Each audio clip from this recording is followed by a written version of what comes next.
for the hardest-hitting show in talk radio. The true progressive voice since 2012. This is Southpaws.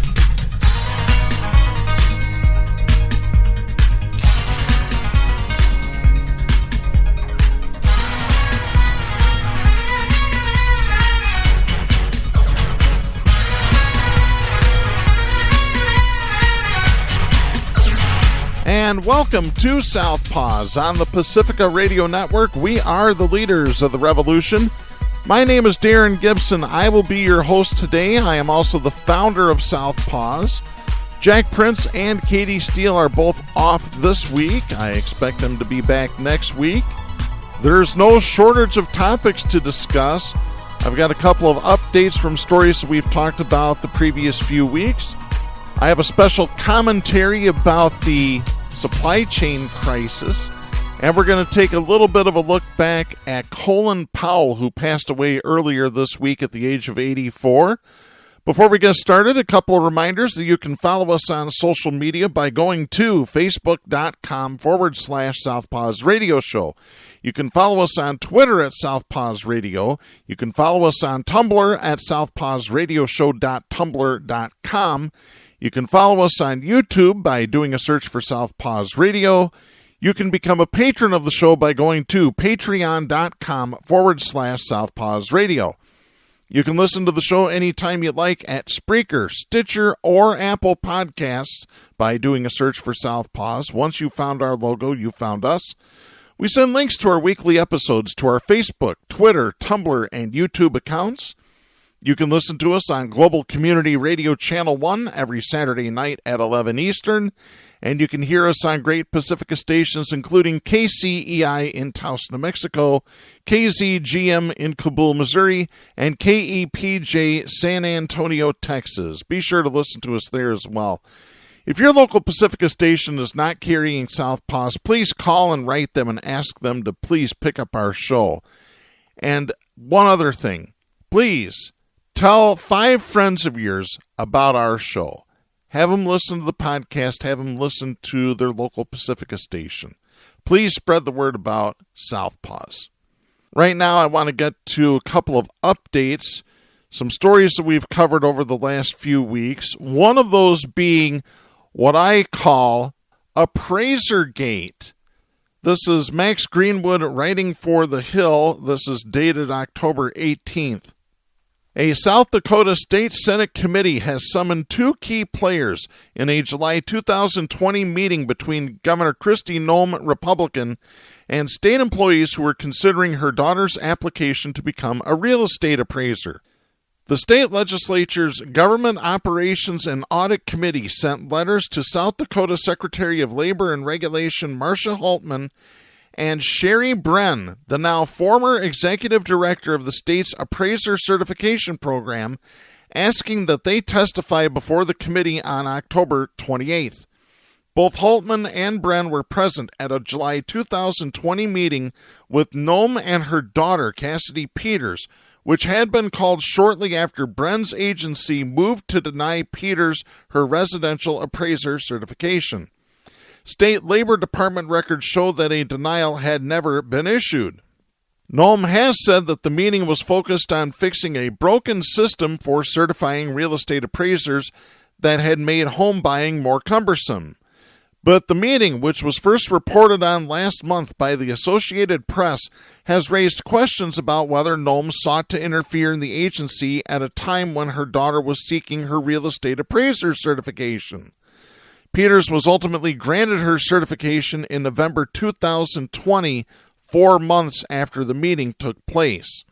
Noem has denied that she intervened in the process to secure special treatment for her daughter. The letter sent to Holtman and Brenn did not address specifics about the October 28th hearing, but the Associated Press reported on Monday that Republican state lawmakers plan to ask why there was an apparent shortage of real estate appraisers during Brenn's tenure as the Appraiser Certification Program's executive director. The Government Operations and Audit Committee isn't the only body examining the July 2020 meeting. State Attorney General Jason Ravensburg, Republican, has said that his office is looking into the matter as well. Noem, a former House Republican who was elected governor in 2018, is seen as a potential contender for the 2024 GOP presidential nomination. She has sought to cast the controversy over the 2020 meeting as a political attack by members of the media, though she has not explained why her daughter attended the meeting. By the way, just to remind everybody that Bren was also asked to retire. She filed an age discrimination case against the state. They coughed up $200,000 to make her retire and go away. So I think there needs to be some questions about that as well. We need to know what happened in that meeting, what was said, who was there, and what exactly happened. So there's the update on Jack's girl, Kristi Noem. But there's more. Last week, we told you about Missouri Governor Mike Parson threatening to sue the St. Louis Post-Dispatch newspaper and one of their reporters for what he claimed was alleged hacking of a state website, which is a total bogus claim. Well, we have this. This is Minda Zentlin, the co-author of The Geek Gap, writing for Inc. magazine. This is Inc. magazine picking up this story. Wow.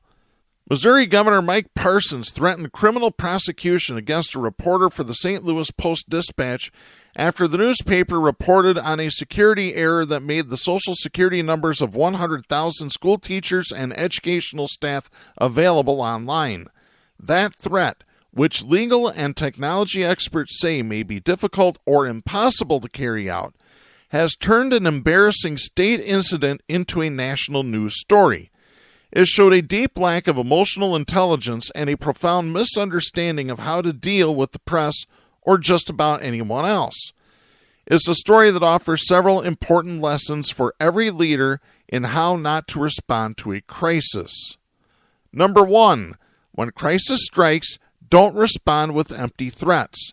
The trouble began with a state website intended to let parents and others review the credentials of Missouri's elementary school teachers.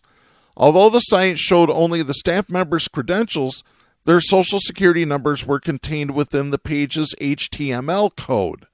As you may know, most web browsers make it extremely easy to see the HTML code of any page you're looking at.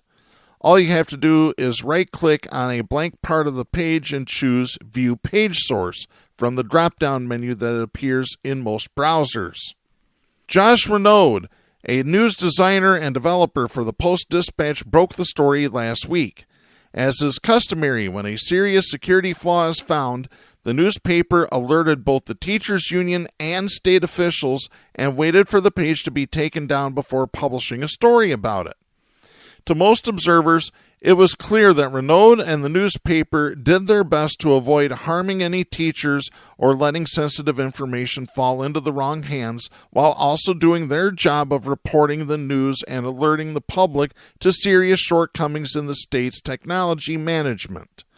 Nonetheless, Parsons' first move was to call a news conference, vowing that the reporter and the paper would be punished. He said, quote, "Not only are we going to hold this individual accountable, but we will also be holding accountable all those who aided this individual and the media corporation that employs them." End of quote. The governor claims the reporter is guilty of having converted or decoded the information on the website, which he says, quote, "was clearly a hack." End of quote. It's not entirely clear what Renaud did beyond viewing the page's source code, but Kelly Jones, communications director for Parsons, told Inc.com that there was more to it and that 8 separate steps were required to find an individual's Social Security number. Whatever steps he took, it's likely that someone with identity theft in mind could have done them as well. Whatever he did, some legal experts doubt that there's much there to prosecute.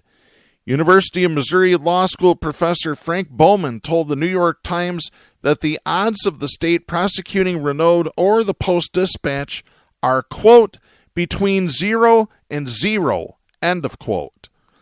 Cole County Prosecuting Attorney Locke Thompson told the New York Times that he's awaiting the completion of an investigation by the State Highway Patrol before deciding whether to prosecute. Since the reporter has already shared his findings with the state and published them in an article, it's not entirely clear what the State Highway Patrol is investigating, and Jones said she could not comment on that. Number 2, when you get bad news, don't punish the messenger.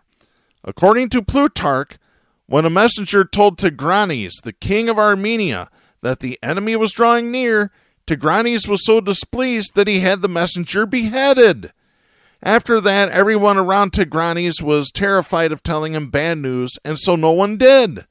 Plutarch wrote, quote, without any intelligence at all, Tigranes sat while war was already blazing around him, giving ear only to those who flattered him. End of quote. Parsons is in danger of becoming a modern version of Tigranes because, as The Verge pointed out, companies and other organizations usually give rewards, not punishments, to those who identify their security vulnerabilities so that those vulnerabilities can be fixed. Most organizations definitely want to know those security flaws are there. State of Missouri officials just threatened to punish someone who alerted them to a security flaw, though. So the next person who finds one is unlikely to tell them. Number 3, take a look at your own source code. If you learn nothing else from these events, make sure you remember this. The source code of every page on your website can easily be viewed by anyone and everyone who visits that page. Is there anything in that source code you wouldn't want the real hackers out there to see? Now might be a good time to check. And I agree totally. I congratulate Minda for writing that article. Beautiful stuff there. As I said on last week's show, the real reason that Parsons is going after the St. Louis Post-Dispatch, that he's going after the Kansas City Star, that he's going after other media outlets in the state of Missouri, is because they have been critical of his handling of COVID-19. This is revenge. That's all it is. Period. End of story. Parsons needs to be thrown out of office. And right now, I want to go ahead and talk about Colin Powell. As you may know, the former Secretary of State Colin Powell passed away earlier this week at the age of 84. Now, when his death was originally mentioned, they said that he had died of complications of COVID-19, and his family, through Facebook, said that he had been fully vaccinated. But there's more to the story than that. And that's something that the conservative news outlets jumped on immediately. The propaganda spreaders over at Fox, over at OANN, over at Newsmax. They're not news people. They're propaganda spreaders. I'd be surprised if half of their staff had a journalism degree. But I'll tell you what, they didn't tell the rest of the story. And that was Colin Powell had been undergoing treatment for blood cancer. You know what that treatment does to your immune system? Lowers your immune system. It makes you more susceptible to get viruses like COVID-19. Doesn't matter how many times that you've been inoculated. You're still at a higher risk because your whole immune system has been weakened by chemo, by radiation, by whatever treatments. Which, by the way, as an aside, that's another reason why I am in full support of mandatory vaccines. The official position of this show is vaccines ought to be mandatory. And I can cement it by news that I got regarding members of my own family last week. Somebody who is part of my family has been diagnosed with cancer for the second time. This guy is younger than me. And this is the second time that he's gotten cancer in the last 10 years. And now he's got to go through chemo again. And guess what that's going to do to his immune system? It's going to destroy it. He's going to be more susceptible to the flu, to COVID, to other diseases.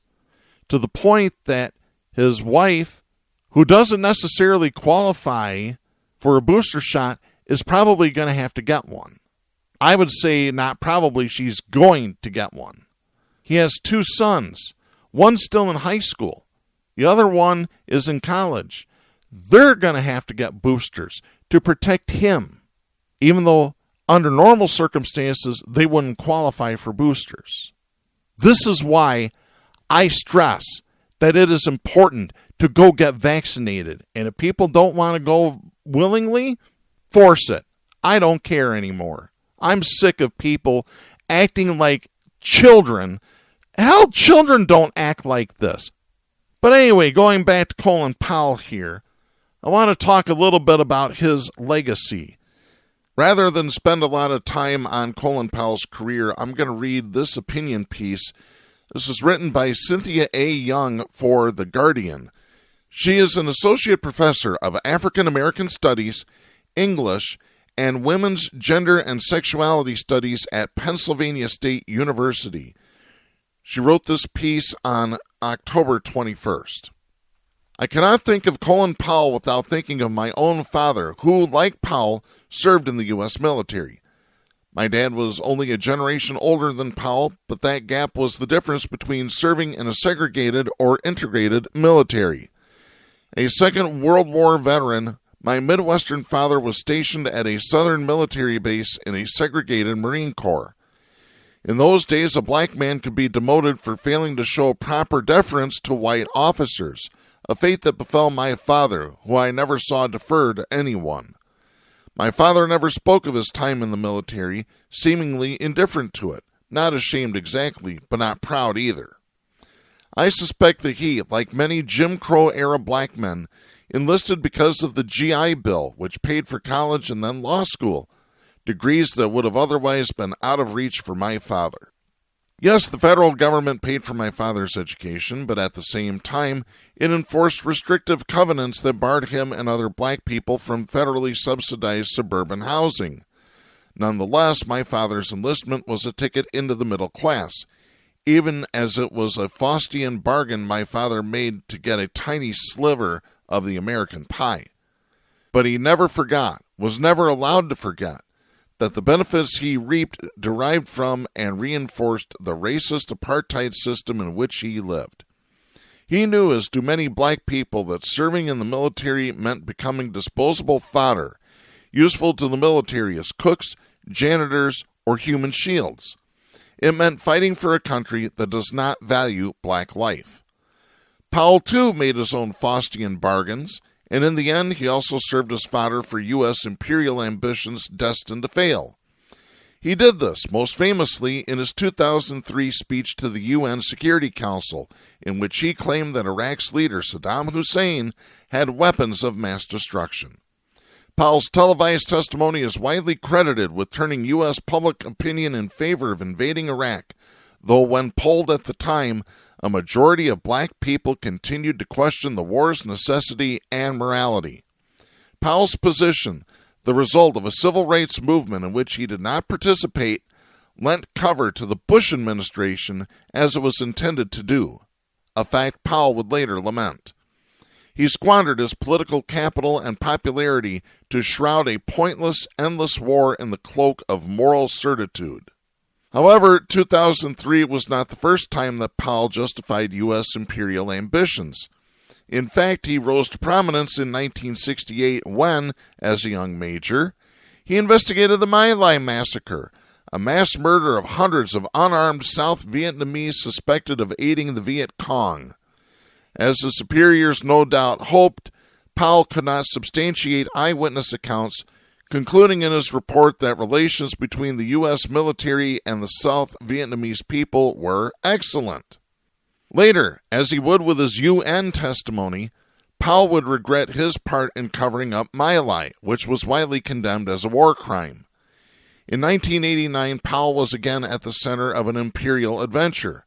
This time the setting was Panama, and the pretext was deposing that country's leader, Manuel Noriega, who was wanted in the U.S. on drug trafficking charges. Powell, then chairman of the Joint Chiefs of Staff, used the invasion, which he named Just Cause, as a laboratory for developing the Powell Doctrine, which dictated that the U.S. only go to war to protect strategic interests and, once engaged, must have a decisive plan for winning and a clear exit strategy. Ironically, the Second Iraq War, the war for which Powell will long be remembered, followed none of these principles. By the time the First Iraq War occurred, Powell had perfected his doctrine. As the war chief's military strategist, Powell spoke at a televised press conference before the war began to explain how U.S. military would prosecute the war swiftly and decisively, avoiding a bloody and extended defeat like the one in Vietnam. As he would 12 years later at the UN, Powell explained in his calm, authoritative tone why the war was both necessary and ethical. Like the invasion of Panama, U.S. involvement in the First Iraq War lasted less than 2 months. Bombarding Iraq from the air and on the ground, the U.S. military killed thousands of Iraqis while suffering only 300 casualties. This was the fulfillment of Powell's boast. Quote, "First we're going to cut them off, and then we're going to kill it." End of quote. The war's swift and successful conclusion made Powell so popular with both Democrats and Republicans that he briefly considered a run for the 1996 presidency. Again and again throughout his storied rise, Powell made Faustian bargains, publicly endorsing military excursions, including both Iraq wars, that he privately admitted were risky enterprises. Whether Powell knew the falseness of the intel on which his Security Council testimony rested, whether he genuinely failed to find evidence of the My Lai massacre, or whether he regretted the First Iraq War's toll in blood and treasure, Powell, like the military man he was, never broke ranks. The price for inclusion and advancement in the military and the country it represents required of Powell that he follow orders, even when they were illegal, unethical, or simply strategically wrong-headed. Unlike many black military men before him who resisted in big and small ways, Powell behaved just as the white leaders before him had, waging war when and where he was told to do so. Though his trajectory made him a man of many firsts, his blackness never seemed to influence the military or professional decisions Powell made. The price of admission to the American dream was conformity and obedience. It was a deference to a country and a white supremacist society that made of him an exception, if not the rule, of racial equality.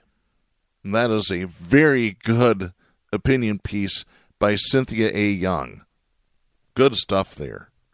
And once again, Powell died October 18th while being treated for multiple myeloma. He died at Walter Reed National Military Medical Center of complications from COVID-19. He had been vaccinated, but his myeloma compromised his immune system. He also had early-stage Parkinson's disease. Just as an aside here, President Joe Biden and 4 of the 5 living former presidents issued statements recognizing Powell as an American hero.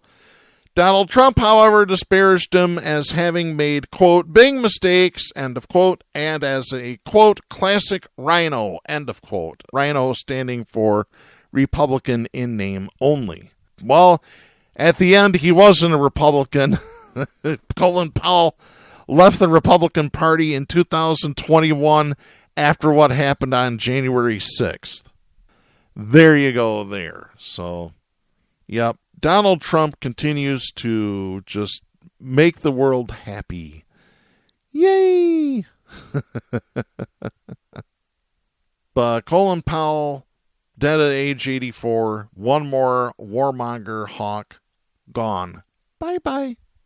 Right now I want to get to my special commentary for this week, and it's about what's happening with the supply chain in this country. And it's something I've been wanting to talk about for a very long time. Everybody wants to blame the rising prices on everything. It's inflation. It's Biden's fault. It's this. It's that. It's the supply chain. There's a couple of stories that I want to get to. The first one is Kenny Stansel writing for Common Dreams. This is dated October 14th.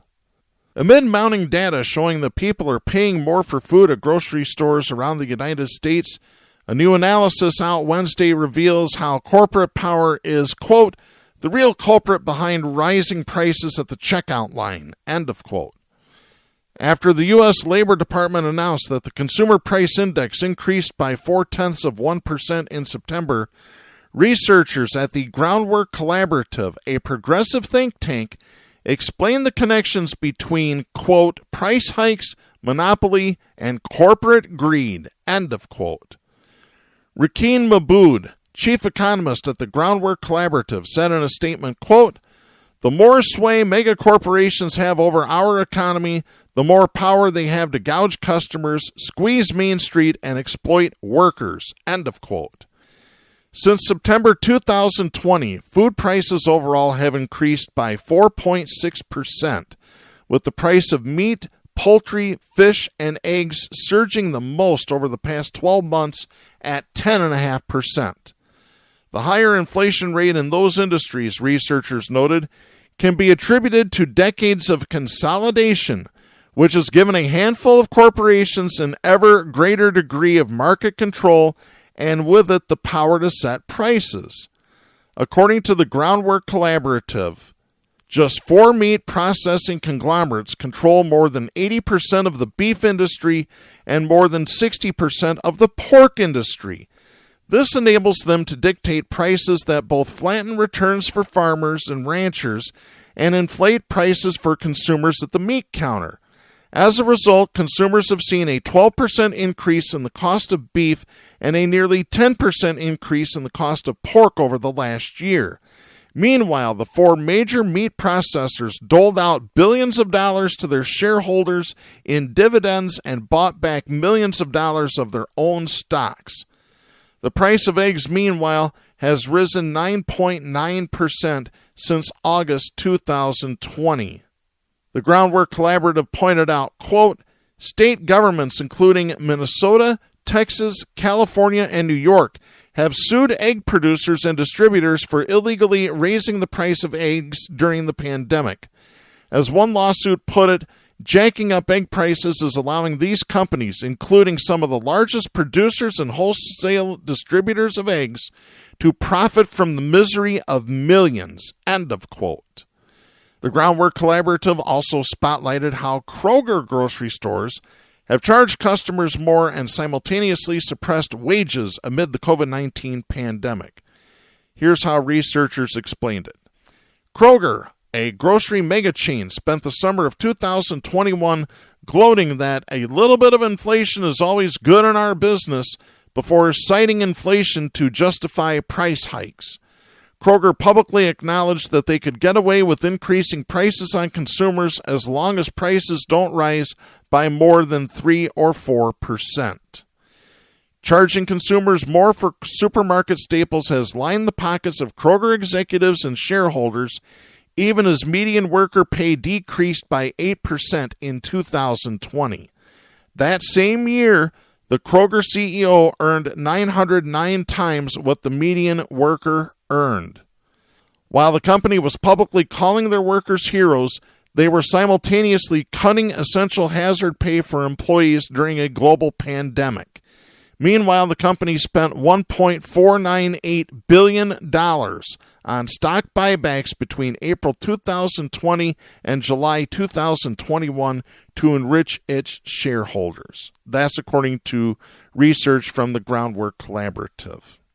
Let me add that Kroger, among other stores, claimed that there was a coin shortage. So if you paid in cash, you didn't get your change back. They supposedly donated it to a charity. I'm calling bullshit on this one because here's the deal, folks, and I don't know how loud I can say it. There's no change shortage! There is no shortage of coins in this country. It is a bullshit lie. Finishing up the story, Mabood said, quote, addressing this crisis means recognizing these price increases for what they are.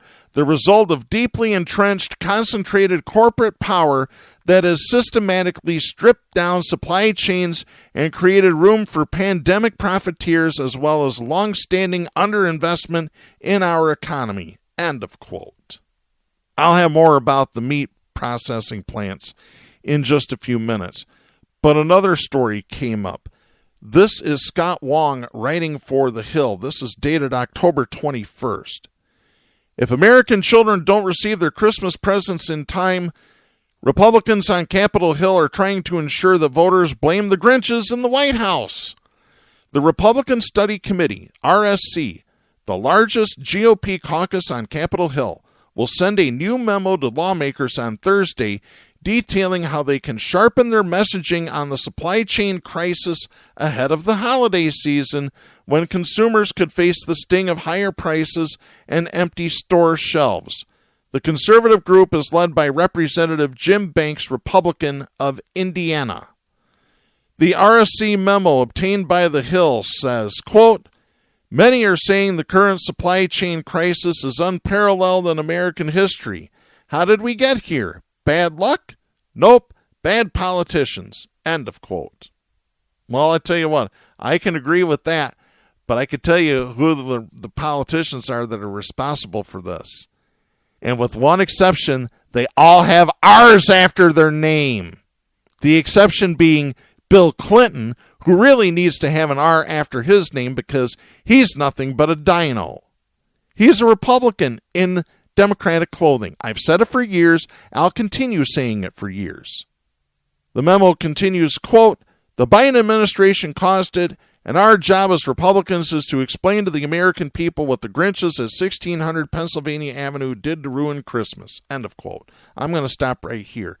No, let me tell you where this all started, folks. 40 years ago, I was 13 years old. I was smart enough at the age of 13 to tell everybody that I knew that moving manufacturing overseas was a bad idea. I said it 40 years ago, and I say it today. It is a horribly bad idea. And it started with Ronald Reagan. What did Ronald Reagan do? He got rid of tariffs on imported goods. Well, what does that do with the economy? What does that have to do with manufacturing?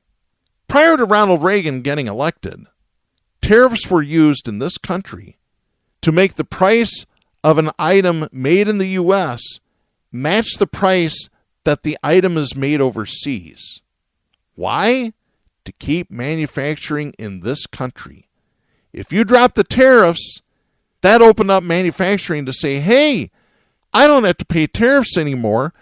I can make this product cheaper overseas and still charge the same price over here. I don't have to pay any tariffs, so my profit goes up. That's how tariffs work, folks. Simple economics. It's simple. But let me continue this story real quick here. The RSC memo argues there are four main reasons why the Biden administration is to blame for the supply chain snags. President Biden's economic policies, including billions in extra unemployment aid, have dwindled the number of truckers, port workers, and other personnel. I'm going to stop there. That's bullshit, too.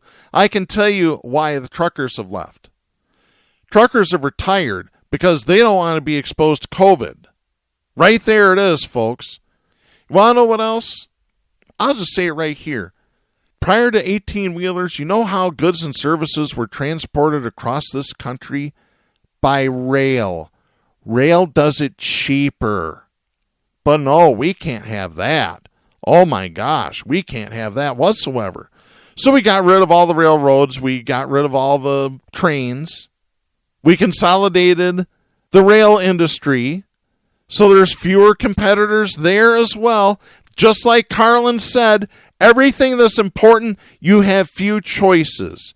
You have 3 oil companies. You have 6 companies that control the media. You have 2 major political parties in this country. This is what happens when consolidation happens. So, yeah, the number of truck workers, port workers, and by the way, Biden has opened up the ports 24/7. The United States was the only country that had ports that were not open 24/7 anywhere in the world. Think about that for a minute. Just let it ruminate. The second reason they give, Biden's Green New Deal agenda has caused shipping prices to skyrocket. An agenda that has not been approved because of fake Democrats, because of conservative, evil, violent conservative savages like Joe Manchin, like Kyrsten Sinema. 3, by pumping trillions of stimulus dollars into the economy, Biden is spurring inflation, which is accelerating spending and exacerbating the supply chain crisis. No, Trump did that, folks. 4, Biden's soft China policies mean too many things are being manufactured in China. So, quote, when the power goes out in China, Christmas is canceled in America, end of quote. Well, once again, you can blame your patron saint, Ronald Reagan, for manufacturing being moved to China. Because Reagan got rid of the tariffs. Reagan made it easier to bust up the unions. Reagan made it easier for all the manufacturing to go bye-bye because we were going to become a service economy. And look what's happened to this country. The roads are falling apart. The bridges are falling apart. The water's got lead in it. You know, we didn't get a chance to talk about Benton Harbor last week. We're probably not going to get a chance to talk about Benton Harbor this week. But Benton Harbor, Michigan, has lead in their water. Once again, another primarily African-American community in the state of Michigan has lead in the water. Here's the difference, though.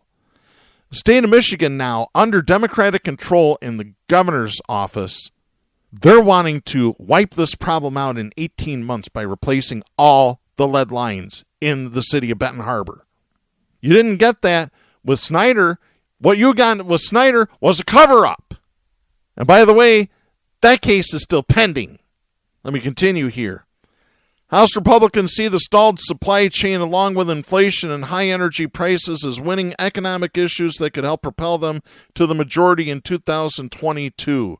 The memo says, quote, it's more than fair to say that Joe Biden has caused the current supply chain crisis. It's our job, even our duty, to explain to the American people who is at fault for the skyrocketing cost of living. End of quote. No, I'll just tell you who the responsible is. It's the rich. It's the rich being greedy. It's the rich supported by the Republicans and quite a few Democrats that's responsible for this. Like I said, I'll get to the beef story in just a few minutes here. This month, the Biden administration has been struggling to respond to the record backlog. More than 100 cargo ships were still waiting to unload their containers at Southern California ports as recently as this week. Biden officials announced last week that the Port of Los Angeles was moving service to 24 hours a day to address the bottlenecks. And cabinet officials like Transportation Secretary Pete Buttigieg have argued that passage of Biden's infrastructure package could ease some of the supply chain delays. The House GOP leadership team, led by Minority Leader Kevin McCarthy, Republican of California, is whipping members to oppose the legislation. I wish somebody had whipped Kevin McCarthy. Responding to criticism from McCarthy about the supply chain, White House Press Secretary Jen Psaki rattled off a handful of economic victories that have occurred during Biden's first 9 months in office. Psaki tweeted Thursday, quote, let's do facts instead. Under POTUS, job growth is up 10 times over the end of the Trump-McCarthy economy. Unemployment insurance claims are down 60+%. 5 million more people are back to work. If GOP leader wanted to help our economy, he would support our bill to invest in ports, roads, bridges, and jobs. End of quote. All you got to do, folks, here's your history lesson for today. When the economy was going to in the 1930s, because of the Republicans, because of Herbert Hoover, when FDR got in, what was the first thing he did? Works Project Administration. Started building roads, started building dams, started building infrastructure. Tennessee Valley Authority, building dams in the state of Tennessee for hydroelectric power. This is what happens. You need strong infrastructure in this country. Period. End of story. Sorry. Period. End of story. It's unbelievable, folks.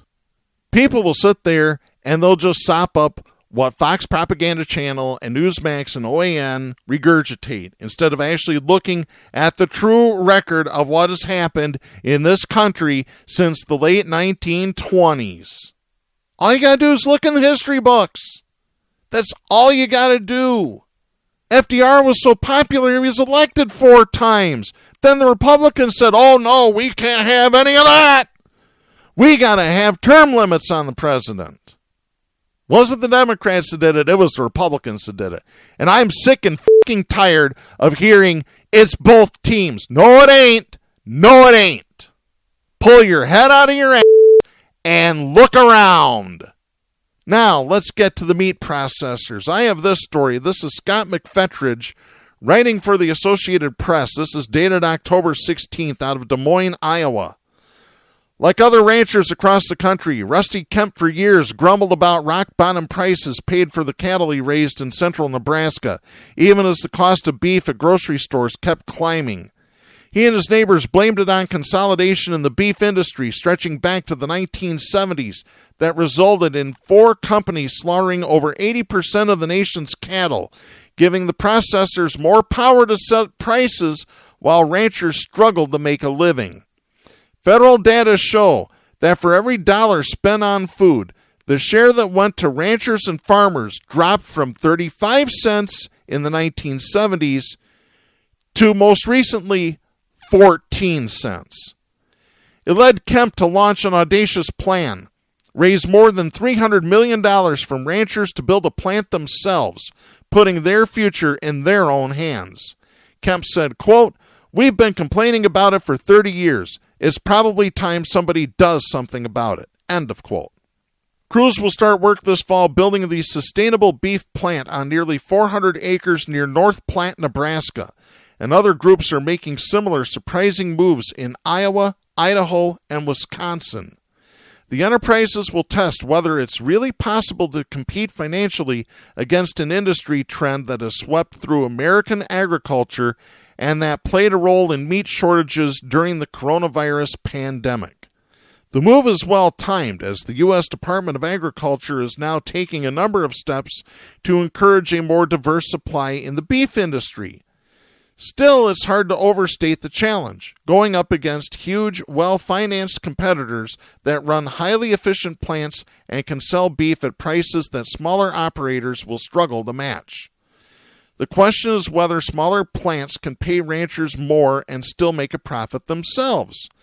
An average 1,370-pound steer is worth about $1,630, but that value must be divided between the slaughterhouse, feedlot, and the rancher, who typically bears the largest expense of raising the animal for more than a year. David Briggs, the CEO of Sustainable Beef, acknowledged the difficulty, but said his company's investors remain confident.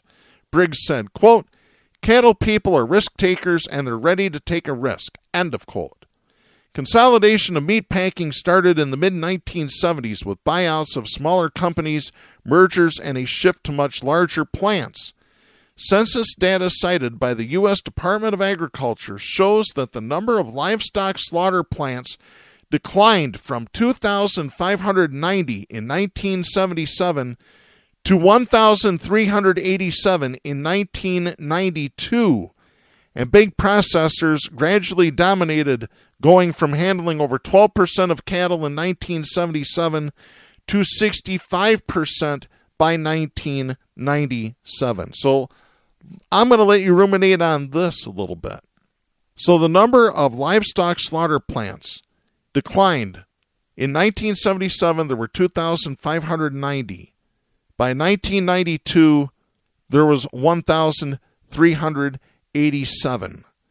That's 1,203 plants gone in 15 years, while the population dramatically increased in those same 15 years.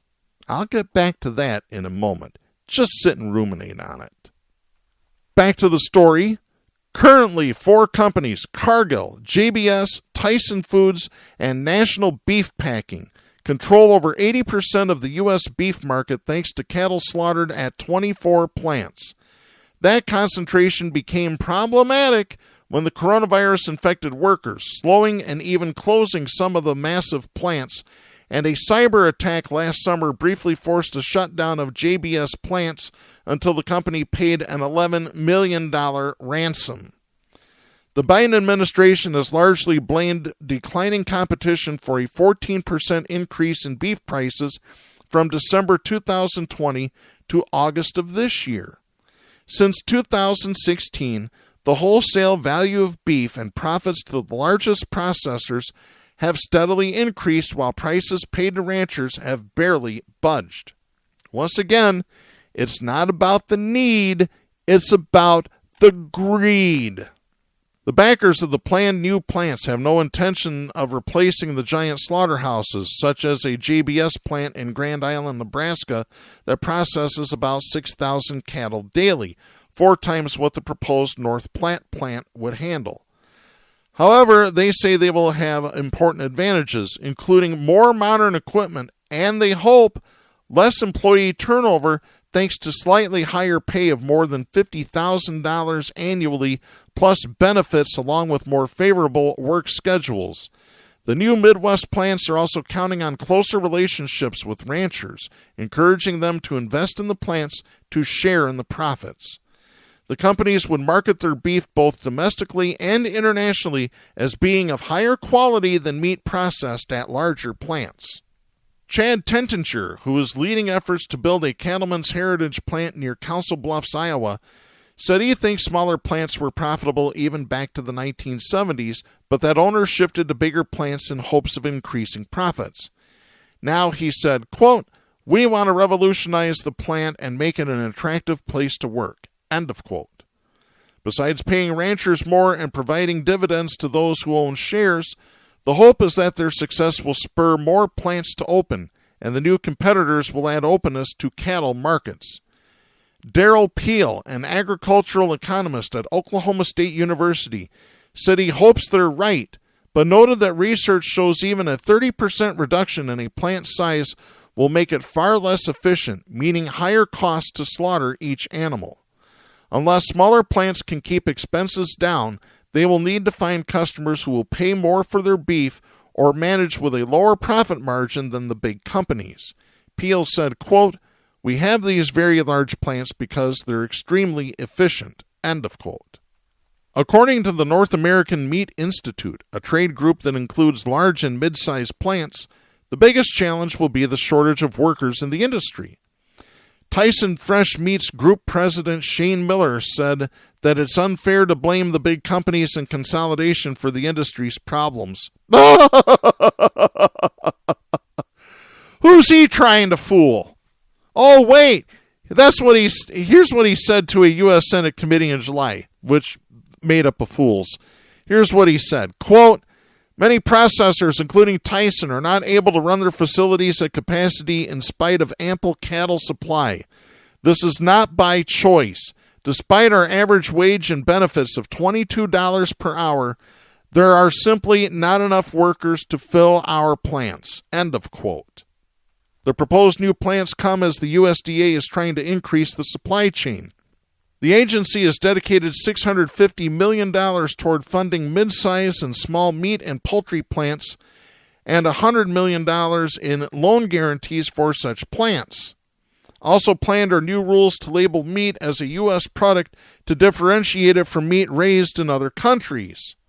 Andy Green, a USDA senior advisor for fair and competitive markets, said, quote, "We're trying to support new investment and policies that are going to diversify and address that underlying problem of concentration." End of quote.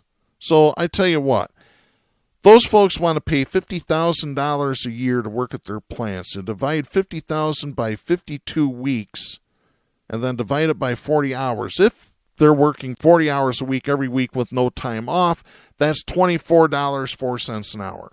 So that's a little bit better than what Tyson's paying their folks by their own admission. Well, folks, I can tell you all about the supply chain. Like I said, this all started 40 years ago under Ronald Reagan. It continued under George H.W. Bush when he started NAFTA. It continued more under Bill Clinton, who really pushed NAFTA along. And then you have George W. Bush, who really pushed CAFTA. Obama would have gotten away with the TPP had it not been for Bernie Sanders and progressives saying, no, we're done here. But that's just exactly what it is. You know, I said it 40 years ago. I told everyone that moving manufacturing overseas was a terrible idea. After Reagan eliminated tariffs, the manufacturing moved overseas. Add NAFTA and CAFTA and things have gotten worse, and now 40 years later, the chickens have come home to roost. That's what it is, folks. The chickens have come home to roost. That was something I posted on the Hill story. Nancy Liming responded to me by saying, but we didn't move manufacturing overseas. International corporations decided to increase profits by lowering labor costs by going overseas. The average Joe on the street knew it was bad because they saw their good-paying jobs leaving, but the rich didn't care. They just made more. And I said, in response to her, had tariffs remained in place, the price of goods would have been the same and would have kept companies from moving manufacturing overseas.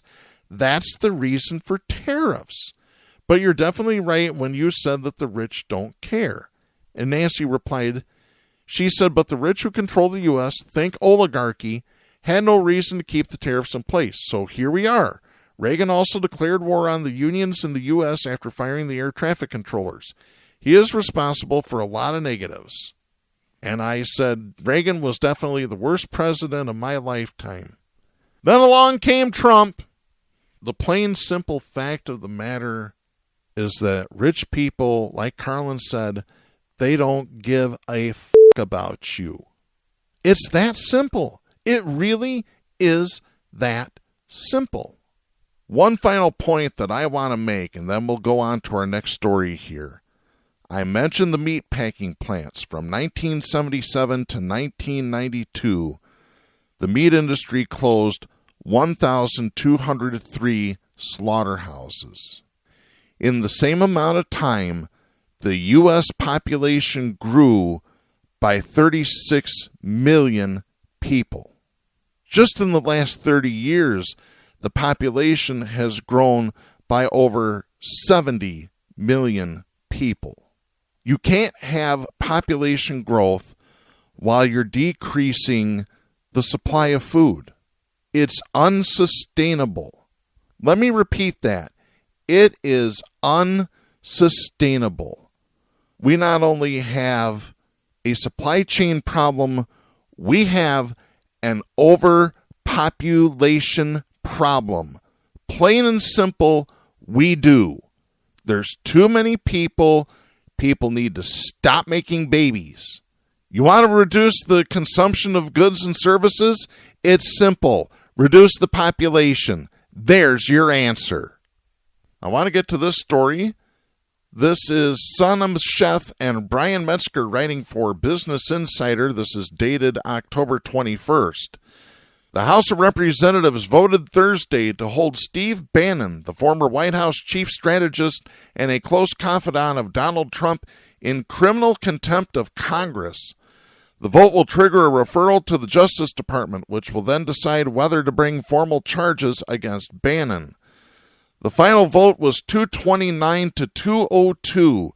9 Republicans joined Democrats to hold Bannon in criminal contempt.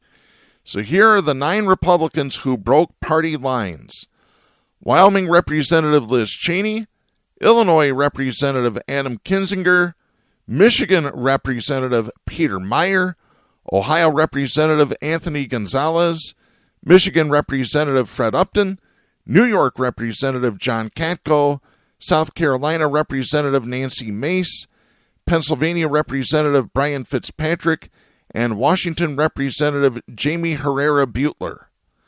Cheney and Kinzinger were widely expected to vote to hold Bannon in contempt, given that they both serve on the Select Committee investigating the January 6 Capitol insurrection. Both lawmakers, as well as Meyer, Gonzalez, Upton, Herrera Butler, and Katko, joined Democrats in voting to impeach Trump over his role in catalyzing the deadly riot. Idaho Representative Mike Simpson initially voted yes on the contempt resolution, but later changed his vote to a no. May said after her vote that although she voted against the select committee, it's now a duly formed panel. She told reporters, quote, "I'm going to fight for subpoena powers no matter who's in power because we've got to have the opportunity and the ability to investigate," end of quote.